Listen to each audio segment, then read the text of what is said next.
Atlantic মহাসাগর এই নামটি শুনলেই চমকে ওঠে আমাদের সেই ভয়ঙ্কর রাতের কথা যেদিন ডুবে গেছিল এই আটলান্টিক মহাসাগরের সবচেয়ে বড় দানবীয় জাহাজ। তো আজকের ভিডিওতে আমরা সম্পূর্ণ এক্সপ্লেন করার চেষ্টা করব। আশা করি আজকের ভিডিওটি ভালো লাগবে। পুরো ভিডিও জুড়ে আছি আমি সাকিব হোসেন। কল্পনা করুন তো আপনি আছেন এক বিশাল দানবীয় জাহাজে। এই জাহাজের পাখাগুলো অনেক বড়। আটলান্টিক মহাসাগরের মাঝখানে রয়েছেন আপনি, চারিদিকে শুধু গভীর নীল পানি আর পানি। এই পানির মধ্যেই হঠাৎ করে কম্পাস কাজ করা বন্ধ করে দিল, রেডিওতে কোনো সিগন্যাল নেই, আকাশে অদ্ভুত কুয়াশা নেমে এলো। তারপর কয়েক মিনিটের মধ্যে সব কিছু যেন অদৃশ্য হয়ে গেল। শুনতে সিনেমার মতো মনে হলেও আটলান্টিক মহাসাগরকে ঘিরে এমন অনেক রহস্য কথা লুকিয়ে আছে বছরের পর বছর, আজও মানুষের কাছে অজানা।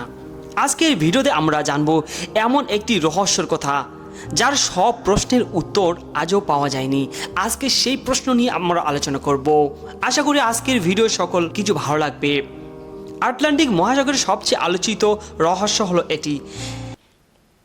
এটি এমন একটি সামুদ্রিক অঞ্চল যেখানে অতীতের বিভিন্ন সময়ে কিছু অজানা জাহাজ ও বিমান নিখোঁজ হওয়ার ঘটনা ব্যাপকভাবে আলোচনার জন্ম দেয়। সবচেয়ে বিখ্যাত ঘটনাগুলো হলো 1945 সালে 5টি সাময়িক বিমান প্রশিক্ষণ উন্নয়নের বের হয়েছিল। কিছু সময় পর পাইলটরা জানান তাদের যন্ত্রপাতি অস্বাভাবিক আচরণ করেছে এবং তারা নিজেদের অবস্থান বুঝতে পারছে না। এরপর তাদের সঙ্গে যোগাযোগ বিচ্ছিন্ন হয়ে যায়। তারপর খুঁজতে পাঠানো হয় একটি উদ্ধার বিমানও দুর্ঘটনা হারিয়ে যায়। এই ঘটনাগুলো থেকে রহস্য আরও গভীর হতে থাকে।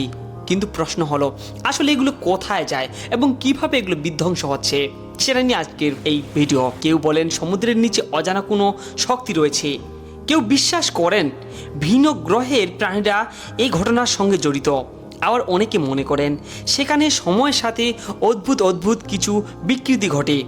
তবে এসব দাবির পক্ষে নির্ভরযোগ্য বৈজ্ঞানিক কোনো প্রমাণ নেই। বিজ্ঞানীরা কয়েকটি সম্ভাব্য ব্যাখ্যা দিয়েছিলেন। প্রথমত, আটলান্টিকের কিছু অংশে আবহাওয়া দ্রুত বদলে যায়, কখন বদলে যায় তা কেউ জানে না। হঠাৎ ঝড়, বিশাল ঢেউ, প্রবল বাতাস জাহাজ ও বিমানের জন্য মারাত্মক বিপদ তৈরি করে।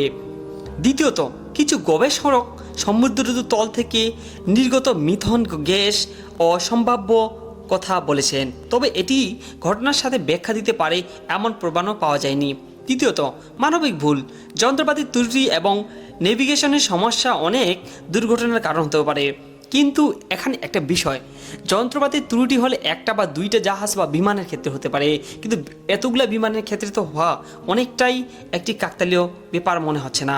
তবু একটি বিশেষ সত্য, সব ঘটনা একমাত্র নিশ্চিত ব্যাখ্যা আজও প্রতিষ্ঠিত হয়নি।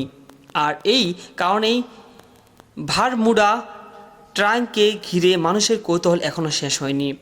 প্রিয় দর্শক, আজকে এই প্রথম পর্বটি এখানে শেষ করতেছি, কেননা আমরা যদি অনেক দীর্ঘক্ষণ ভিডিও করি তাহলে আপনারা বর্বর হবেন। দ্বিতীয় পর্বতে আরও বেশি বড় ধামাকা আসতে চলেছে। এর জন্য অবশ্যই আমাদের ভিডিওতে লাইক দিয়ে চ্যানেলটিকে সাবস্ক্রাইব করে রাখেন পরবর্তী ভিডিও দেখার জন্য। ধন্যবাদ সবাইকে।